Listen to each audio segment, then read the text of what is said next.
Hey guys, Mrs. Yago here. This is the last half of chapter 26. I'm starting at the top of 197. Judge Ford, could you introduce as evidence the letter that brilliant young attorney handed over to you? It's just the usual certification of sanity signed by Dr. Sykes, the judge replied as she removed the envelope from her files. But the letter was gone. The envelope now contained a receipt. Check received November 1, $5,000. Check received November 15, $5,000. Total amount paid by Judge Ford, $10,000. Cost of educating Josie Joe Ford, $10,000. Amount owed to Sam Westing, $0. I'm afraid the original letter has been replaced by a professional message, a personal message. It has no bearing on this case and... Yes, please? A trembling Madam Hu stood before the judge. For to go to China, she said timidly, setting a scarf-tied bundle on the desk. Weeping softly, the thief shuffled back to her seat. The judge unknotted the scarf and let the flowered silk float down around the booty. Her father's railroad watch, a pearl necklace, cufflinks, a pin and earring set, a clock. Grace Wexler's silver cross never did turn up. My pearls! Flora Baumbach exclaimed with delight. Wherever did you find them, Madam Hu? I'm so grateful. Madam Hu did not understand why the round little lady was smiling at her. Cautiously, she peered through her fingers. Oh, the other people did not smile. They know she is bad. And Mr. Hu, his anger is drowned in shame. Perhaps stealing is not considered stealing in China, Sidel Pulaski said in a clumsy gesture of kindness. The judge rapped her gavel. Let us continue with the case on hand. Are you ready, counselor? Yes, Your Honor, in a minute. Turtle approached the frightened thief. Here, you can keep it. With shaking hands, Madam Hu took the Mickey Mouse clock from Turtle and clutched the priceless treasure to her bosom. Thank you, good girl. Thank you. Thank you. That's okay. The heirs were anxious for the trial to continue. They pitied the poor woman, but the scene was embarrassing. 1/2 hour to go. Turtle was so close to winning she could feel it, taste it, but still the answer eluded her. Ladies and gentlemen, who was Sam Westing? She began. He was poor Windy Windclopple, the son of immigrants. He was rich Sam Westing, the head of a huge paper company. He was a happy man who played games.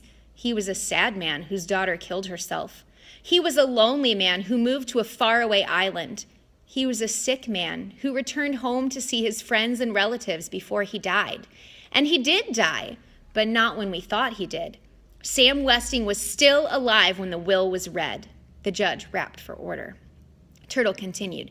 The obituary, probably phoned into the newspaper by Westing himself, mentioned 2 interesting facts. 1, Sam Westing was never seen after his car crashed. 2, Sam Westing acted in 4th of July pageants, fooling everybody with his clever disguises.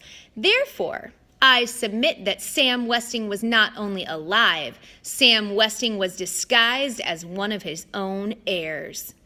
No one would recognize him. With that face bashed in from the car crash, his disguise could be simple. A baggy uniform, a chipped front tooth, broken eyeglasses. Sandy? Does she mean Sandy? The judge had to pound her gavel several times. Yes, ladies and gentlemen, Turtle went on, Sam Westing was none other than our dear friend Sandy the doorman. But Sam Westing did not drink, you say. Neither did Sandy. I used his flask on Halloween, and there was a funny aftertaste in my pop, but not of whiskey. I know how whiskey tastes because I use it for toothaches. It was medicine. Sandy was a sick man, and the flask was part of his disguise, but it also contained the medicine that kept him alive. Turtle surveyed her stupefied audience. Good. They bought her little fib. As I said earlier, I saw Crow fill the flask with lemon juice in the kitchen, but I saw something even more interesting on my way back to the game room. I saw Sandy coming out of the library.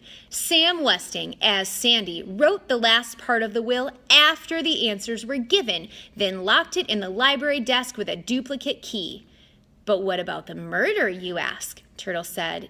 even though no one had asked. There was no murder. The word murder was first mentioned by Sandy to put us off the track.